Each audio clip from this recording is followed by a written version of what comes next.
So hello there, resume करते हैं अपनी सॉल्विंग सीरीज को। और ये कुछ प्रॉब्लम्स हैं जो जिन्हें आज हम ट्राई करने वाले हैं। पहला क्वेश्चन ट्रेगो का है, मतलब बेसिकली मैं 11th ऑडियंस और बेसिकली जी और इसको टारगेट कर रहा हूं, बट हम सब 20 11th में 11th कवर करवा लेना हो गया तब तक। उन पे कुछ प्रॉब्लम्स हैं और काफी अच्छे क्वेश्चन हैं, ये ट्राई कर सकते हैं। तो ये पहला प्रॉब्लम पड़ता है, इसमें उन्होंने क्या बोला है, एक मेरे को एक क्वेश्चन गिवन है और बताना है कौन कौन से ऑप्शंस करेक्ट है, ठीक है। तो इसको ट्राई कर सकते हैं ऑफकोर्स। तो जो पहला थॉट आ रहा है वो क्या आ रहा है कि अगर तुम ध्यान से देखो, ठीक है, ध्यान से देखो। यहाँ पे 2 sin x sin y लिखा हुआ है, 3 cos y 6 cos x sin y equal to 7। तो पहले तो ये दिमाग में आता है कि अगर क्या पता, जब भी ऐसा हमने पढ़ा है कि जब भी होता है ऐसा बाउंड्री कंडीशन मीट कर रही होती है, ठीक है, बाउंड्री कंडीशन मीट कर रही होती है, तो साइन का अगर मैं बिल्कुल मतलब काफी सोची ज्यादा दिमाग में लगाऊं तो ये 1 1 मैक्स होगा, फिर 2 प्लस 3 5 5 प्लस 6 11। अच्छा अच्छा, तुम जस्ट ट्राई करेंगे कि साइन मैक्सिमम हो सकता है तो साइन कॉस भी हो जाएगा, तो वो वाली चीज भी है। लेकिन एक चीज जो काफी इंपॉर्टेंट ऑब्जर्व करना है, अगर ऑब्जर्व कर लियो तो काफी जल्दी कर पाओगे कि हमें एक चीज याद रहती है क्या, वो तो बहुत बेसिक चीज है क्या, A sine X plus B cos की जो रेंज होती है, इसकी रेंज मेरे को पता है। इसकी रेंज क्या होती है? माइनस रूट ए स्क्वायर प्लस बी स्क्वायर से रूट ए स्क्वायर प्लस बी। ये चीज मेरे को पता है, ठीक है, से लेके रूट ए स्क्वायर प्लस बी स्क्वायर। अगर मैं इस इन्फॉर्मेशन को इसमें यूज करने का ट्राई कर रहा हूँ और इनकॉर्पोरेट दिस इन्फॉर्मेशन, तो अगर इससे बात करें तो अगर मैंने यहाँ पे क्या किया है, मतलब यहाँ पर देखो साइन वाई है, यहाँ पर भी sine, we can take out common, तो that would be sine Y into 2 sin x plus 6 cos x, sin y into 2 sin x plus 6 cos x। इतना मेरे को समझ आता है, ठीक है। और प्लस क्या हो जाएगा, 3 cos y इक्वल टू 7, ठीक है। अब अगर तुम ध्यान से देखो, अगर तुम ध्यान से देखो, अगर तुम sin को 6 cos y करना है, मतलब मैं इसकी मैक्सिमम ट्राई करूँ, इसकी मैक्सिमम कितनी होगी? बिल्कुल आराम से दिखाई दे रहा है, जो 2 sin plus 6 cos है, इसकी मैक्सिमम, क्योंकि एक्स वाई इंडिपेंडेंट है, ठीक है, एक्स वाई इंडिपेंडेंट है, इसकी मैक्सिमम होगी रूट 40। तो अगर मैं अब देखो root 40 sin y plus 3 cos y, जो ये चीज होगी root 40 sin y plus 3 cos y equal to 7। तो इसके मैक्सिमम कितनी होगी? रूट 40 प्लस 9 मतलब 7। क्योंकि ये ओल्ड फंक्शन है, वो बाउंड्री कंडीशन पे नहीं आ रहा है, बट मुझे पास आराम से देखना है कि किस तरीके से इसको मैनिपुलेट करते हैं। इसका मतलब 2 sin x plus 6 cos x is maximum, 2 sin plus 6 cos x is maximum, and साथ ही साथ क्या हो रहा है, जब ये मैक्सिमाइज हो रहा है तो उसके साथ ये तो उस टाइम जब ये मैक्सिमाइज हो जाएगा तो ये बन जाएगा रूट 40। तो root 40 into sine y plus 3 cos y, ये भी क्या हो रहा होगा, उसी पर्टिकुलर कोऑर्डिनेट के करस्पॉन्डिंग मैक्सिमाइज हो रहा होगा। तो ये किसके इक्वल हो जाएगा, मैक्सिमाइज होने के बाद रूट 40 के इक्वल, और ये हो जाएगा इसके। अब यहाँ से बिल्कुल सॉल्व हो जाएगा। तो इसको जल्दी करने के लिए तो यही कर सकते हो कि मतलब मैक्सिमम आर्गुमेंट से डिवाइड करते हैं फिर एक इक्वेशन बनाते हैं, पर ऐसा मत करो। सबसे बेस्ट स्टेप विल बी, अब मुझे पता है कि ये पर्टिकुलर फंक्शन जो कि पर्टिकुलर एक्सटेंड है, तो मैक्सिमाइज हो रहा है, तो उस पर्टिकुलर कोऑर्डिनेट इसका डेरिवेटिव 0 होगा।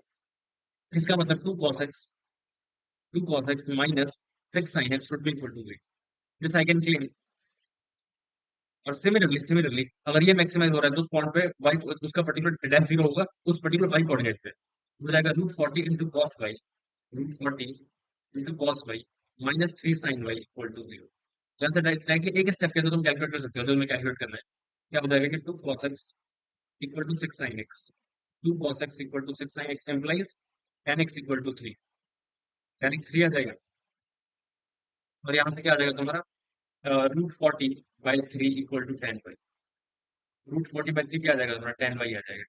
चलो, अब अगर ध्यान से देखो tan x 3 आ गया, तो अगर एक जो पहला ऑप्शन है इसमें क्या बोल रहे हैं, इसमें बोल रहे हैं अगर तुम cos से डिवाइड कर दो ये हो जाएगा 1 plus tan x just divided by cos x, तो that would B 1 plus cos x पर 1 माइनस tan x, और tan x किसके इक्वल, 3 के इक्वल है, तो 1 प्लस 3 ओवर 1 माइनस 3 माइनस 2, तो ये तो गलत हो जाएगा, ठीक है। अब बोल रहे हैं tan square x plus sec square y, दो ऑप्शन हो गई है, tan square x plus sec square y. तो इस यहाँ पे सेक स्क्वायर वाई की वैल्यू कितनी हो जाएगी, sec square y will be equal to 1 plus 40 over 9 implies that should be equal to 49 over 9। और सिमिलरली जो tan स्क्वायर x होगा वो क्या हो जाएगा, मुझे एक सेकंड, मुझे एक और क्या, tan square x plus sec square y, okay, तो ये हो जाएगा 9। तो 9 प्लस 49 पे 9 आना चाहिए I guess, tan square x plus sec square y, okay. ठीक है, 49 ओवर 9 प्लस 9 आ जाएगा, इम्प्रूवमेंट करें। तो रूट 40 ओवर 3 आ रहा है, तो ये हो जाएगा 49 ओवर 9। सेकंड स्क्वायर वाई इतना आ जाएगा 49/9। Tan square x plus sec square y, ठीक है, तो ये भी गलत ही है। और 40/9, 50/9, ओके।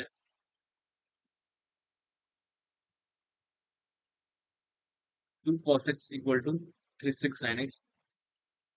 tan x 1/3 आएगा, सॉरी यहाँ पे गलती हो गई है। tan x is 1/3। tan square x is 1/9। तो जो सेकंड स्क्वायर वाला है ये हो जाएगा 49/9, ठीक है। यहाँ पे क्या गलत है शुरू। तो tan square x 6 square y equal to 50/9। This we can change this is 50/9। यहाँ से अगेन यहाँ पे गलती हो गई है क्या, कि अगर हमने डिवाइड कर दिया tan x 1/3 आ रहा है तो 1 + 1/3 divided by 2/3 that will be equal to 4/3 = 2/3 that will, ठीक है। इसका answer A is correct. And इसका आंसर आ जाएगा 50/9। और यहाँ पे अगर देखोगे तो 2 tan square x + 3 sec square x, तो यहाँ पे क्या हो जाएगा 2 tan square x plus 2 tan square x plus 3 tan square x plus 3, ये चीज आ जाएगी। तो 3 + 5 tan square x, tan square x की वैल्यू क्या हो जाएगी तुम्हारी 1/9 है, तो 3 + 5/9 27, ठीक है। ओके, तो 2 tan square plus 3 sec square, 3 tan square plus 3, ठीक है। तो 3 + 5 tan square that would be equal to 3 + 5/9, ठीक है। अगर ये तो मैच नहीं करेगा, ठीक है, ये तो गलत है। बढ़िया, आगे बढ़ते हैं और इस क्वेश्चन में बात करते हैं।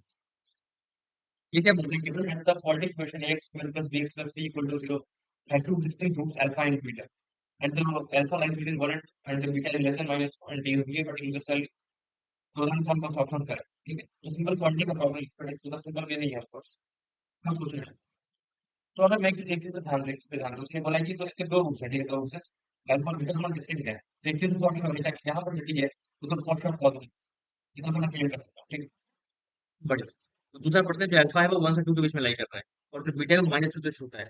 तो एक चीज तो फॉर श्योर क्लियर है, फॉर श्योर क्लियर है। अगर मैं हल्का सा भी ग्राफ बनाने का ट्राई करूँ, हल्का सा ग्राफ बनाने का ट्राई करूँ, तो मैं क्या कर सकता हूँ, मैं क्या कर सकता हूँ, अगर मैंने एक रूट तुम्हारा यहाँ पे आ रहा है और ये जो पर्टिकुलर कोऑर्डिनेट है ये यहाँ पे 1 होगा, यहाँ पे 2 होगा, ये मेरे को समझ आ रहा है क्वेश्चन से। और -2 अगर यहाँ पर है तो जो एक रूट आएगा वो कुछ यहाँ पर आएगा, इतना वीकेंड लो। अब एक पॉजिटिव नेगेटिव कुछ भी हो सकता है, तो या तो ग्राफ ऐसा बनेगा, या तो जो ग्राफ होगा ऐसा बनेगा, या ग्राफ कैसा बनेगा जो with just a negative corresponding ऐसा बनता है। तो ये तो कर्वेचर पॉसिबल है, इतना मैं इंटरप्रेट कर पा रहा हूँ, ठीक है। हम लोग ध्यान से आप समझने की कोशिश करें तो चल पहले ऑप्शन की बात करते हैं, ठीक है। मैंने पहले ऑप्शन में क्या किया, एक अगर ए जो है लेट्स से मैंने ए नेगेटिव ट्रीट करा, मैंने इस अगर मैं इस कर्वेचर की बात करूँ तो तुम खुद सोचो, अगर ए नेगेटिव है एफ ऑफ 1 की वैल्यू आएगी वो पॉजिटिव है, और वही अगर ए पॉजिटिव है तो एफ ऑफ 1 पे जो वैल्यू आएगी वो क्या होगी, एफ ऑफ 1 पे नेगेटिव आएगी। ये चीज फॉर श्योर है कि ए और एफ ऑफ का जो साइन है, क्योंकि वो जो 1 है दोनों उसके बीच में लाई कर रहा है, वहां भी इसमें अप्लाई कर रहा है, तो वो जो स्वैप बन रहा है, ये पर्टिकुलर जो स्वैप बन रहा है, वर्ड माइनस से जो पूरा इंटरवल है ये रूट्स के बीच में आ रहा है। तो A into F of one should be negative, इतना तो समझ में आ रहा है। तो A into F of one होगा वो पक्का नेगेटिव, और जो डी है वो खुद पॉजिटिव है। तो A into F of one क्या होगा, ए प्लस बी प्लस सी, तो ये नेगेटिव हो गया, अब तुम डी से मल्टीप्लाई करो, डी खुद पॉजिटिव है, यहाँ से क्या आ जाएगा ए इंटू, जैसे ये जो पर्टिकुलर ऑप्शन है ये करेक्ट आ जाएगा, ठीक। अब तुम बिल्कुल और लॉजिकली सोचो, जो तुम्हारा बी ऑप्शन है इसमें इसमें वो किसकी बात कर रहे हैं, समझ आएगा आपको, एफ ऑफ वन कितना होगा, ए प्लस सी, और अगर ए नेगेटिव है तो एफ ऑफ वन पॉजिटिव है, और अगर एफ ऑफ वन नेगेटिव है तो ए पॉजिटिव है, मेक सेंस। और अगर दूसरे ऑप्शन की बात करें तो इसमें वो क्या बोल रहा है कि जो एफ ऑफ वन होगा वो पॉजिटिव होगा, अगर मान लीजिए नेगेटिव है F of one positive, F of minus two positive, और जो एक positive F of minus to में नेगेटिव, एफ ऑफ वन में नेगेटिव। लेकिन एक चीज बहुत श्योर है कि F of one f of minus का जो साइन होगा वो सेम होगा, मतलब साइन सेम होगा, तो what we can say f of one into f of minus two, अगर साइन सेम है तो पॉजिटिव होगा, f one f of minus two positive होगा। तो अगर मैंने इस पर्टिकुलर क्वांटिटी को डिवाइड कर दिया किससे, ये चीज है, हो गया है। और अगर देखो इनफैक्ट सी भी, इनफैक्ट ये भी नहीं, जो जो सी है, अगर एफ ऑफ जीरो जो होगा तुम्हारा यहाँ पे देखना, अगर मैंने यहाँ पे ये चीज ली, अगर पहला वाला केस लिया, ठीक है।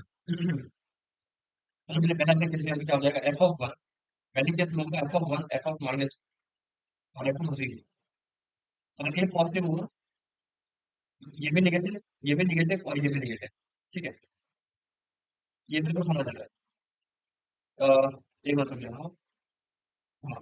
एफ ऑफ वन अगर मेरा ए पॉजिटिव लिया तो एफ ऑफ वन क्या हो जाएगा, ए प्लस बी प्लस सी, जो कि पॉजिटिव है। ये हो जाएगा four A minus to be plus सी, और लेफ्ट ऑफ जीरो वो भी पॉजिटिव, वो भी हमारा क्या हो जाएगा, पॉजिटिव हो जाएगा। अब और ठीक है, पॉजिटिव सी होगा और मेक सेंस। तो अगर मैंने ये पॉजिटिव लिया तो जीरो क्वांटिटी पॉजिटिव है, तो ये पॉजिटिव और ये पॉजिटिव और डी जे पॉजिटिव है, तो ये पॉजिटिव आ जाएगा। लेकिन अगर ए नेगेटिव हुआ, अगर ए नेगेटिव मतलब ये हुआ, जैसे माइनस टू नेगेटिव है, मतलब इस कौन सा वाला ऊपर वाली चीज है कि नेगेटिव है, तो नेगेटिव, नेगेटिव नेगेटिव, और ये नीचे सॉरी, नेगेटिव नेगेटिव नीचे क्या है, सी है, सी भी क्या होगा, सी वाला आंसर भी नेगेटिव, और डी जो है वो क्या है, पॉजिटिव।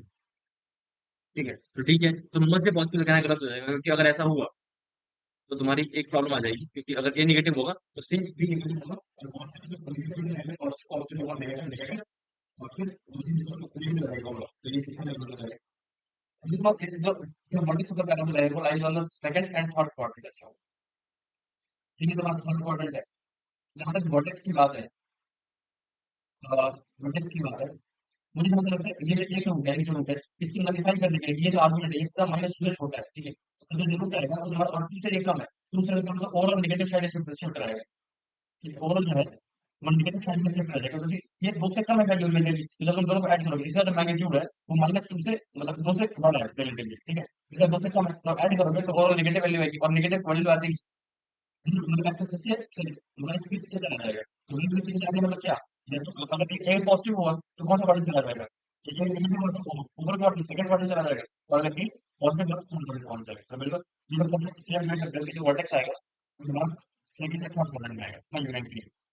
और एक अच्छे क्वाड्रेंट समझ आएगी कि जो माइनस डी बाई टू में होगा, माइनस डी बाई टू में होगा, वो तुम्हारा उसका जो क्वाड्रेंट है एक्स क्वाड्रेंट में नेगेटिव होगा, फिजिकल चीज है, लेकिन ये क्लेम करना थोड़ा मुश्किल है कि वो माइनस वन से बड़ा होगा कि नहीं, क्योंकि डोंट यू कांट कम मतलब प्रॉपर्टी और ये देखो माइनस फोर है कि माइनस थ्री है, ये हम कह नहीं सकते, जैसे we can't comment on the option, ठीक है, इसलिए तुम्हारा आंसर जो आ जाएगा वो ए और सी है, ठीक है। आई गेस अच्छा लगा होगा, और अगर अच्छा लगा है तो उसको ट्राई करना, इसको मेरे साथ डिस्कस करना, I guess I hope you enjoy the problem, thank you.